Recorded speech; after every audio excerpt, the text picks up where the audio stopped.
All right. Ready for the hangover, Ricky Flex. Let's do it. So let's talk Martin Scorsese. Let's talk Killers of the Flower Moon. We got an official premiere for this film. It's going to be at Cannes Film Festival. Ever heard of it? It reportedly has a runtime of nearly 4 hours. It seems like Scorsese hasn't learned his lesson from The Irishman. And then, so we got an October 20th release. Cast, obviously, Leo, Robert De Niro, Jesse Plemons, Brendan Fraser, and Lily Gladstone. So, Ricky Flex, what do you think about the runtime here? 4 hours. Do you think that's something that Scorsese should have thought twice about after the reception of The Irishman, or do you think he's just going to do what he wants? It's Martin Scorsese. He's going to do what he wants. The Irishman was 3.5 hours, so this is even longer than that. So this is going to be something. I think not just because it's Scorsese, but yes, you have De Niro in it, but Leo. It's a Leo movie, and it's streaming at your house. So it's not, you don't have to go to a theater to actually see this movie. You could actually like pause it certain instances. So it allows that longer runtime. But still, 4 hours is 4 hours. That's the Snyder cut. Like, that is crazy. Yeah, October 20 release. We got a release date towards the right in the beginning of Oscar season, or a little like first third of Oscar season. I feel like any date's Oscar season now after Everything Ever All at Once came out. Yeah, and John Wick now. Oh yeah. Try and dethrone John Wick. But I love to see that release date. It's interesting because Scorsese usually likes December. He likes the Christmas time frames. So it's or Thanksgiving. So one or the other there, the holiday times, deeper into award season. So maybe he's doing this an earlier release date to kind of build up, because a lot recently, similar to Everything Everywhere All at Once and other films that have been in the best picture race, they've been coming out earlier and earlier. So maybe he's doing that to kind of build that campaign earlier than normal. He's adjusting to the times. But he's also not adjusting to the times and making his movies longer. So it's a little bit of both. Whatever the fact may be, this is still should be the best movie of the year. I cannot wait for it, even though it's 4 hours. But I'll let you go, but I heard a dirty rumor the other day. A dirty rumor? A dirty rumor about this movie. But I'll let you go first. Did you read it in the Burn Book, or where did you see it? I saw it on Twitter. That is the virtual Burn Book. Yeah. All right, I'll say it now. I saw a couple reports. Oh, rumors. I know what you're going to say. It's false. This is false. Go ahead. That Brendan Fraser, and John Lithgow are getting limited to maybe even cut out of the movie. Okay. Yes, Ricky, I saw this. This is like over analyzing on Twitter with over analysis, and like some of the things you send me from the accounts that you see, like they're not trustworthy sources, and it's just like the most like headline. Coming at me for this. Yes, I'm coming at you for this, because you look at, like, first of all, you know what the sources that we look at. You know, you got to click the links. You got to look at the replies. You got to see the legitimacy. Like you're sending me like Heat 2 stuff that is so like not true. It's like unconfirmed.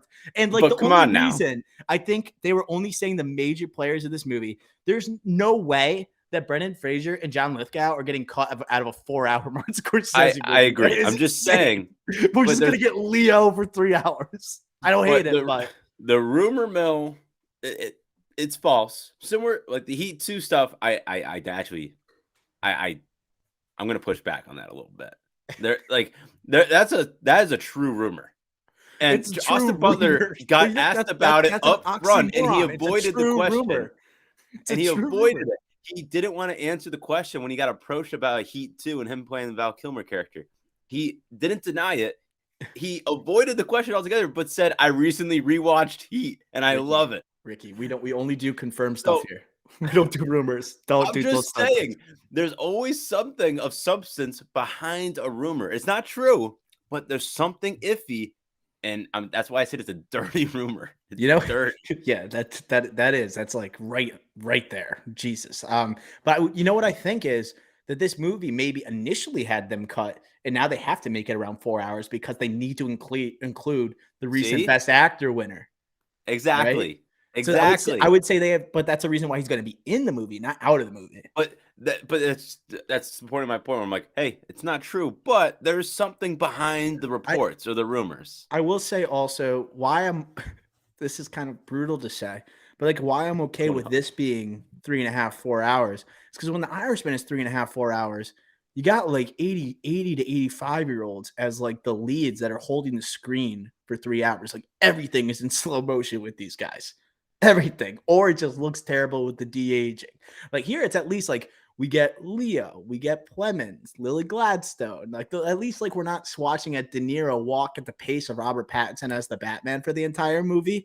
You know, I just think it's gonna be more tolerable than what people have got with the Irishman. Irishman gets better as you watch it over time, right? You got to have a little bit of I was gonna patience, but say, like you got to embrace like the Scorsese of it all, right? And like, just embrace the magic of having Pacino, Pesci, and De Niro sharing the screen together, right? I don't care how old they are, right? They don't lose that prowess, right? They've only like to me, it's and I honestly thought I thought Pesci and Pacino were the best performers in that movie, and then De Niro was just like he's kind of just being an old man.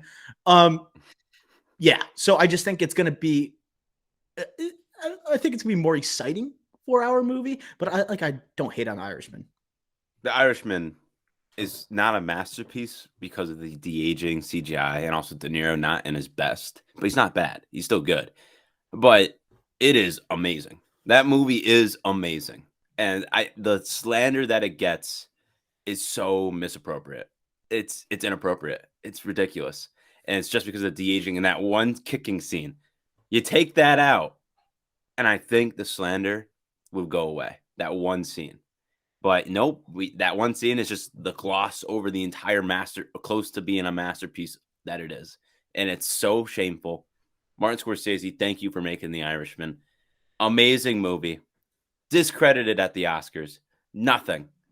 Goose egg. But here, Ricky, he's not going to cast you in his next film. What do you mean? I'm not saying. What do you like mean? like you're acting like wanna be in his it's next- top tier Scorsese. Do you think Irishman's top tier Scorsese? Look, everything he does is top tier. Oh my, But yeah, this is what I'm talking about. You can't love everything at the same level. Martin Scorsese. Like, I know, but like it's not on the same. Like, I don't want to start listing them. I don't want to start. there's too listing them. many. I think we are going to have a Scorsese. Is it top draft. 10? Is it top 10? I would say yes. Maybe 10. Hmm.